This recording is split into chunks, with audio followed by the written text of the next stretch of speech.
Media కావాలి, మీరు బర్త్డేలు చేసుకుంటే మీడియా కావాలి, మీరు పెళ్లిళ్ళు చేసుకుంటే మీడియా కావాలి, ముఖ్యంగా మీ సినిమాలు ప్రారంభోత్సవం జరుపుకుంటే మీడియా కావాలి, ఆఖరికి మీ సినిమా రిలీజ్ అయినాక పబ్లిక్ టాక్ కోసం మీడియా కావాలి. మరి అన్నింటికి మీడియా అవసరమైనప్పుడు ఈ రోజున మీ కుటుంబ వ్యవహారం రోడ్డుపైకి ఎక్కినాక మీడియా కవర్ చేయకుండా ఎలా ఉంటది?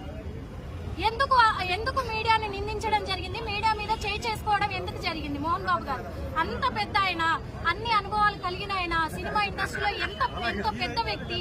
అలాంటిది ఆయన క్రమశిక్షణలో అందరు కూడా మంచు ఫ్యామిలీ అంటే చాలా క్రమశిక్షణ అని చెప్పారు. మరి ఈ రోజు ఏమైంది మీ క్రమశిక్షణ?